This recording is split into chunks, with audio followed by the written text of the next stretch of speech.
Hello everyone, আজকে আমি সয়াবিনের একটা রেসিপি আপনাদেরকে করে দেখাবো। তার জন্য এখানে আমি এক বাটি সয়াবিন নিয়ে নিয়েছি এবং ফুটিয়ে রাখা জল আমি সেই সয়াবিনের বাটিটার মধ্যে দিয়ে দিচ্ছি। দিয়ে এর মধ্যে সামান্য পরিমাণে লবণ দিয়ে এটাকে প্রায় 10 মিনিট ভিজিয়ে রাখছি। 10 মিনিট পরে দেখুন সয়াবিনগুলো কত ফুলে গেছে। এবার সম্পূর্ণরূপে চিপে জল ঝরিয়ে আমি এটাকে অন্য একটা বাসনে তুলে রেখে দেবো। ভালো করে জল না ঝরিয়ে নিলে জল থাকলে রান্নার সময় স্বাদটা ভালো হবে না। আমি এখানে একটা বড় মাপের আলুকে কেটে নিয়েছি আর একটা গোটা পেঁয়াজ আর একটা হাফ পেঁয়াজকে আমি এখানে নিয়ে নিয়েছি। তার সাথে নিয়েছি রসুন, আদা, লঙ্কা আর হাফ টমেটো। আমার টমেটোটা অনেক বড় সাইজের ছিল, তাই আমি এখানে হাফ টমেটোই নিয়েছি। ঝালটা আপনারা আপনাদের স্বাদ মতো নেবেন। এবার এখানে আমি কড়াইতে তেল দিয়ে নিয়েছি। কড়াইতে তেল দিয়ে যে পেঁয়াজগুলো আমি কেটে নিয়েছিলাম, এখানে আমি পেঁয়াজগুলোকে কুচো করিনি, বড় বড় করে কেটে আমি তেলের মধ্যে ভাজার জন্য ছেড়ে দিচ্ছি। তার সাথে যে লঙ্কা, আদা, রসুন ছিল সেগুলোকেও আমি ভাজার জন্য ওই তেলের মধ্যেই দিয়ে দিচ্ছি। এরপর যে টমেটোটাকেও আমি কেটে রেখেছিলাম সেই টমেটোটাকেও আমি এর মধ্যে দিয়ে দেবো। দিয়ে সব কিছুকে একসাথে আমি খুব ভালো করে ভেজে নেব। দেখুন যতক্ষণ না ভাজা হবে ততক্ষণ কিন্তু আমাকে এটাকে নাড়তে হবে, যাতে সব দিক সমানভাবে ভাজা হয়ে যায়। দেখুন আমার এটা ভাজা হয়ে গেছে। এবার আমি গ্যাসটা বন্ধ করে তেলটাকে ঝরিয়ে নিচ্ছি। তেল ঝরিয়ে এবার আমি এটাকে পুরোটাই মিক্সির মধ্যে তুলে দিলাম। তার সাথে দিয়ে নিচ্ছি আমি গোটা ধনে প্রায় 2 চামচের মতো আর 1 চামচের মতো গোটা জিরে দিয়ে তার সাথে আমি এখানে ধনে পাতা বেশি পরিমাণে পেস্ট করে নেব। ধনে পাতার জন্য এখানে স্বাদটা একদমই আলাদা হবে, তাই জন্য সবগুলোকে পেস্ট করে আমি রেখে দিলাম। যে বাসনের মধ্যে আমি পেঁয়াজগুলোকে ভেজে নিয়েছিলাম তার মধ্যেই তেলের মধ্যে আমি আলুগুলোকে ভাজার জন্য ছেড়ে দিচ্ছি।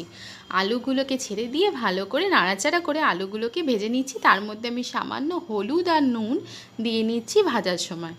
দিয়ে ভালো করে নাড়াচাড়া করে আলুটা বেশ কিছুটা ভাজা হয়ে গেলে যে সিদ্ধ করে রাখা সয়াবিনগুলো আমার একটা বাসনে তোলা ছিল, সেই সয়াবিনগুলোকেও আমি এটার মধ্যেই ছেড়ে দেবো ভাজার জন্য। সয়াবিনগুলোকে আমি খুব ভালো করে ভাজবো না, হালকা হালকা করে ভেজে নেব। একটু লাল লাল হয়ে গেলে আমি সম্পূর্ণটা একসাথে তুলে একটা অন্য বাসনে রেখে দেবো।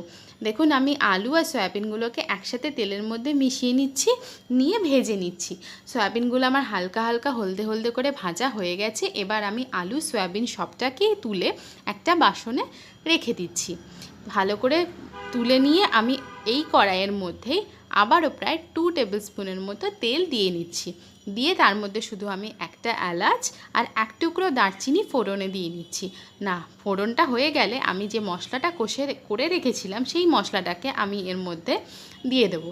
মশলাটাকে তেলের মধ্যে দিয়ে যে বাসনে আমি মশলা করেছি তার মধ্যে সামান্য একটু জল দিয়ে সেই জলটাও কিন্তু আমি এর মধ্যে দিয়ে নিচ্ছি। তার সাথে দিয়ে নিচ্ছি সামান্য লবণ, 1 টেবিল স্পুনের মতো হলুদ আর সামান্য পরিমাণে কাশ্মীরি লঙ্কার গুঁড়ো, রঙটা ভালো আসার জন্য। দিয়ে সম্পূর্ণভাবে আমি মশলাটাকে একসাথে নেড়ে নিচ্ছি তেলের মধ্যে, পুরোটাকে মিশিয়ে নেওয়ার জন্য। আর একদম কম আঁচে কষার জন্য রেখে দিচ্ছি।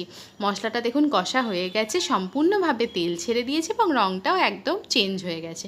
এবার যে আলু আর সয়াবিনগুলো আমি ভেজে রেখেছিলাম সেটা আমি এর মধ্যে দিয়ে দেবো। দিয়ে পুরোটাকে আমি মশলার সাথে একটু নাড়াচাড়া করে প্রায় হাফ মিনিটের মতো রেখে দিচ্ছি। ভালো করে মিশিয়ে নিচ্ছি মশলাটার সাথে এবং হাফ মিনিট রেখে দিয়ে তারপরে আমি ফুটিয়ে রাখা জল এর মধ্যে দিয়ে নেব। অবশ্যই আমি এখানে গরম জলের ব্যবহার করব, ঠান্ডা জলের ব্যবহার না করাই ভালো। গরম জলের ব্যবহার করলে রান্নার স্বাদটা অনেকটাই ভালো আসে। দেখুন আমার নাড়াচাড়া করা হয়ে গেছে। এবার আমি ফুটিয়ে রাখা জল এর মধ্যে দিয়ে মিশিয়ে নিচ্ছি এবং আঁচটা মিডিয়াম রেখে আমি এই সম্পূর্ণটাকে ফুটতে দিচ্ছি, যাতে আলুগুলো ভালো করে সিদ্ধ হয়ে যায় এবং জলটা অনেকটা টেনে আসে। এই রান্নাটা লুচি, পরোটা বা রুটি সব কিছুর সাথেই কিন্তু খুবই ভালো লাগবে, তাই জলটা আমি এখানে খুব বেশি পরিমাণে দেইনি। বেশ কিছুটা ফুটে গেলে আমি এখানে কসুরি মেথি গুঁড়ো করে দিয়ে নিচ্ছি। দিয়ে সবটাকে আবারও মিশিয়ে নিচ্ছি।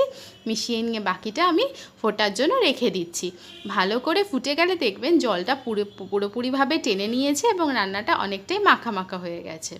আমার দেখুন এবার জলটা টেনে নিয়েছে এবং রান্নাটা মাখা মাখা হয়ে গেছে। আমি এবার এটাকে নামিয়ে নেব। যদি ভালো লেগে থাকে অবশ্যই লাইক করবেন।